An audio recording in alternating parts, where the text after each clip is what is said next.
CM relief fund నిధుల మంజూరులో రేవంత్ రెడ్డి ప్రభుత్వం record సృష్టించింది. 15 నెలల్లో 1000 కోట్ల రూపాయల నిధులు మంజూరు చేసింది. 2,20,000 పేద మధ్యతరగతి కుటుంబాలకు లబ్ధి కలిగింది. కేసీఆర్ హయాంలోని పెండింగ్ ఫైల్స్ ను సైతం క్లియర్ చేసింది ప్రజాప్రభుత్వం. కష్టకాలంలో వైద్య సాయం కోసం ఎవరొచ్చినా తక్షణమే స్పందించాలని సీఎం ఆదేశించడంతో గంటల వ్యవధిలోనే హాస్పిటల్స్ కు ఎల్ఓసీలు జారీ అవుతున్నాయి.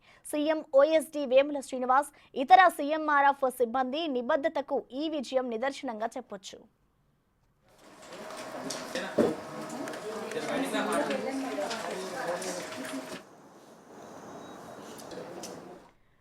అవినీతి అపోహాలకు తావు లేకుండా మానవతా దృక్పథంతో సాగుతున్న తీరుకు సంబంధించి సీఎం ఓఎస్డీ శ్రీనివాస్ ఏమంటున్నారో మా ప్రతినిధి వాసు అందిస్తారు. పేద నిరుపేద మధ్యతరగతి కుటుంబాలకు సీఎం రిలీఫ్ ఫండ్ అండగా నిలుస్తుంది. దాదాపు గడిచిన 15 నెలల కాలంలోనే 1000 కోట్ల రూపాయలు సీఎం సహాయ నిధి నుంచి కూడా వాళ్ళకు సహాయం అందింది. మనతో పాటు మాట్లాడడానికి సీఎం ఓఎస్డీ వేముల శ్రీనివాస్ గారు, ఎలా చేయగలుగుతున్నారు ఇదంతా? ఈ ప్రభుత్వం వచ్చిన తర్వాత ముఖ్యమంత్రి గారి ఆదేశాల మేరకి చాలా ట్రాన్స్పరెంట్గా ఎటువంటి తప్పులు లేకుండా చీఫ్ మినిస్టర్ రిలీఫ్ ఫండ్ నుంచి వచ్చేటువంటి ప్రతి రూపాయి కూడా నిరుపేదలకి పేద వర్గాలకి చేరాలంటే మొత్తం కూడా కంప్యూటర్ డ్రివెన్ అంటే సిస్టమ్ డ్రివెన్ ద్వారానే జరగాలి తప్ప మాన్యువల్ ఇంటర్వెన్షన్ తక్కువ ఉండాలని చెప్పేసేటువంటి ఉత్తర్వులను ఆదేశాలను దృష్టిలో పెట్టుకొని ఒక అప్లికేషన్ డెవలప్ చేయడం జరిగింది. దీని ద్వారా ఏంటంటే ఎమ్మెల్యే కావచ్చు, ఎంపీ కావచ్చు, ఎమ్మెల్సీ కావచ్చు, ఎవరైతే ప్రజాప్రతినిధులు ఉన్నారో వారు ఏదైతే రికమెండ్ చేస్తారో ఆ రికమెండ్ చేసిన కాడ నుంచి మొదలుకొంటే మాకు వచ్చి మళ్ళీ మా దగ్గర నుంచి హాస్పిటల్ వెరిఫికేషన్కి వెళ్ళి హాస్పిటల్ వెరిఫికేషన్ నుంచి మళ్ళీ మాకు వచ్చిన కాడ నుంచి మళ్ళీ చెక్ ప్రింట్ అయ్యే వరకు ఈ మొత్తం జర్నీ, ఈ అప్లికేషన్ జర్నీ అంతా కూడా కంప్యూటర్లో ట్రాక్ చేయడం జరుగుతుంది. దీని ద్వారా ఏంటంటే మధ్యవర్తులు వీళ్ళు లేకుండా, మిడిల్ మెన్ లేకుండా ఎమ్మెల్యే గారు కానీ, ఎంపీ గారు కానీ, ఎమ్మెల్సీ గారు కానీ ఎవరైతే అప్లికేషన్ పెట్టారో వాళ్ళకి పూర్తి అవగాహన ఉంటుంది ఇది ఎక్కడుందని. అట్లాగే ఎవరు బెనిఫిషియరీ అయితే ఉన్నారో వాళ్ళ ఫోన్ నెంబర్కి ఎప్పటికప్పుడు మెసేజ్లు వెళ్తాయి. మీరు పెట్టిన అప్లికేషన్ మాకు రీచ్ అయింది, ఇది హాస్పిటల్కి వెళ్ళింది, హాస్పిటల్ నుంచి వెరిఫై అయింది, మీకు చెక్ ఇచ్చాము, మీరు వారం రోజుల్లో మీ ఎమ్మెల్యే గారి దగ్గర మీరు కలెక్ట్ చేసుకోండి అని ఇట్లా ఒక మొత్తం కూడా టోటల్ కంప్యూటరైజ్డ్ ఈ సిస్టమ్ పెట్టడం వల్ల చాలా ట్రాన్స్పరెన్సీ వచ్చింది. దీనివల్ల ఏంటంటే ఏ హాస్పిటల్ అయినా ఎవడన్నా తప్పుడు బిల్లు పెట్టినా ఏదైనా పెడితే కూడా వాళ్ళు రెస్పాన్సిబుల్ అవుతారు. ఇప్పుడు తప్పు చెప్పినా రేపు వాళ్ళు తప్పు చెప్పినామనేటువంటి నిర్ధారణ కూడా వాళ్ళు చేసుకోవడానికి అవకాశం ఉంటుంది. ఎవరైతే నిజంగా ఆర్థిక పరిస్థితి బాగలేదు, వాళ్ళకి వైద్యం అందాలి అన్నప్పుడు లెటర్ ఆఫ్ క్రెడిట్ అనేది మనం గవర్నమెంట్ హాస్పిటల్స్కి ఇస్తాం. ముఖ్యంగా Nizam institute of medical sciences, నిమ్స్కి, ఎంఎన్జే క్యాన్సర్ హాస్పిటల్కి, ఉస్మానియా కానీ, గాంధీ కానీ ఇట్లాంటి హాస్పిటల్స్కి మనం ఎల్ఓసిస్ ఇస్తాము.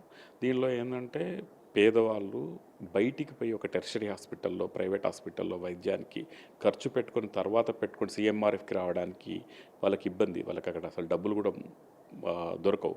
సో దాన్ని దృష్టిలో పెట్టుకొని ఏంటంటే ఎల్ఓసి ఇవ్వడం అనేటువంటిది చాలా త్వరితగతిన చేయాలి. సో అందుకనే మనకి మార్నింగ్ ఎల్ఓసి ఇస్తే మధ్యాహ్నం వరకల్లా మనం వాళ్ళకి లెటర్ ఇచ్చేసి పంపించేస్తున్నాం. సో ఆ విధంగా నిమ్స్కి కూడా మనం సుమారుగా ఇప్పటి వరకు ఒక 14,000 మందికి, 16,527 మందికి ఇప్పటికీ ఎల్ఓసిస్ ఇవ్వడం జరిగింది ఈ 14 నెలల కాలంలో. సో ఈ విధంగా ఏంటంటే చాలా స్పీడ్గా వాళ్ళకి మెడికల్ కేర్ అందుతుంది. ముఖ్యంగా చిన్నపిల్లలకి, క్యాన్సర్ పేషెంట్లకి, తర్వాత ఎవరైతే పుట్టుకతో మూగా చెవిటి వాళ్ళు ఉంటారో వాళ్ళందరికీ కూడా స్పెషల్ కేర్ తీసుకోమన్నారు ముఖ్యమంత్రి గారు. అట్లాగే మనకి ప్రజావాణి లోపల ఏవైతే రిప్రజెంటేషన్స్ వస్తున్నాయో వాళ్ళందరినీ కూడా మనం జెన్యూన్ కేసెస్ అన్నింటినీ కూడా అక్కడి నుంచి కూడా స్పెషల్ ఆఫీసర్ గారు మన దగ్గరికి పంపిస్తే వాటిని కూడా మనం సీఎంఆర్ఎఫ్ కింద కన్సిడర్ చేసి ఇవ్వడం జరుగుతుంది. మారుమూల జిల్లాలు ఉంటాయి, అటవీ ప్రాంతాల్లో ఉన్నటువంటి జాతులు ఉంటాయి, వాళ్లకు అసలు ఏ విధంగా అప్రోచ్ కావాలి సీఎం రిలీఫ్ ఫండ్ సంబంధించి తెలియనప్పుడు కావచ్చు, ఎల్ఓసి విషయంలో కావచ్చు, అలాంటి వారికి మీరు ఇచ్చేటువంటి సూచన ఏంటి? అంటే మేము డైరెక్ట్గా ట్రైబల్ ఏరియాస్ నుంచి వస్తున్నటువంటి ఎమ్మెల్యేస్ కానీ, వారు ఎమ్మెల్యేస్ని కానీ ఎంపీస్ని కానీ మేమేం రిక్వెస్ట్ చేస్తామంటే ఏవైతే కేసెస్ జెన్యున్ కేసెస్ ఉన్నాయో ఇమీడియట్గా దృష్టికి తీసుకురండి చేస్తామని చెప్పేసి. పబ్లిక్ రిప్రజెంటేటివ్స్ కంటే ఎక్కువ నెట్వర్క్ ఎవరికి ఉండదండి. బేసిక్గా అది కూడా కాకుండా వాళ్ళ చేతిలో వాళ్ళ నెట్వర్క్ నుంచి కూడా రాకుండా ఎప్పుడైనా న్యూస్ పేపర్స్లో కొన్ని ఐటమ్స్ వస్తుంటాయి, అంటే కొన్ని వార్తా కథనాలు వస్తుంటాయి, చాలా నిరుపేద కుటుంబం ఇబ్బంది పడుతుంది వైద్యం చేసుకోలేకుండా అని. అట్లాంటి వాటికి కూడా మా ఆఫీసు ముఖ్యమంత్రి గారి ఆదేశాల మేరకి ఇమీడియట్గా రెస్పాండ్ అయ్యి వారితోటి మాట్లాడి వాళ్ళని కూడా మనం సాయం చేయడానికి అవకాశం ఉంది. అట్లాగే ప్రజావాణి అనేటువంటిది ఇంకొకటి పెద్ద ప్రోగ్రామ్ చేస్తున్నాం కదా. మనకి ఆ ప్రజాభవన్లో వచ్చేటువంటి రిప్రజెంటేషన్స్ అన్నింటినీ కూడా అక్కడ స్పెషల్ ఆఫీసర్ కూడా పంపిస్తారు. ఎల్ఓసి అనేది కూడా కొన్ని గంటల్లోనే వస్తుందని చెప్తాను. ఏంటి సార్ అది? హెల్త్ బాగుండదు అప్పటికే, అంటే చాలా పేద కుటుంబం ఉంటుంది, డయాగ్నోస్ అవ్వడానికి లేట్ అవుతుంది. సపోజ్ క్యాన్సర్ లాంటి వైద్యం చేయించుకోవాలనుకోండి, ఈవెన్ 1 డే మ్యాటర్స్. సో లేకపోతే హృదయానికి సంబంధించింది, హార్ట్కి సంబంధించింది ఏదైనా ఉంది అంటే ఇఫ్ ఈ టేక్ లైక్ మేము కూడా ఇక్కడ 3-4 రోజులు టైం తీసుకుంటే ఇంకా వాళ్ళకి వైద్యం అందకపోతే అది ముదురుతుంది వ్యాధి.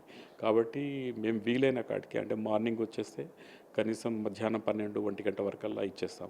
ఒకవేళకి సాయంత్రం వచ్చేస్తే రేపు ఎర్లీ మార్నింగ్ ఫస్ట్ అవరే ఇచ్చేటువంటి ఏర్పాటు చేసి, అవసరమైతే నిమ్స్ డైరెక్టర్ తోటి, మిగతా NIMS being the tertiary hospital in the government sector, మనం వాళ్ళకి ఫోన్ చేసి వీళ్ళకి అసలుకు కమ్యూనికేట్ కూడా చేయడం రాదు, మీరే హెల్ప్ చేయండి అని రిక్వెస్ట్ చేస్తాం.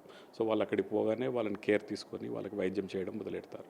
అంటే ఎల్ఓసి ఎవరు అప్లై చేసుకోవడానికి అర్హులు అవుతారు, సీఎంఆర్ఎఫ్ సంబంధించి ఎవరు అప్లై చేసుకోవడానికి అర్హులు అవుతారు, ఒకసారి మీరు ప్రేక్షకులకు సంబంధించి.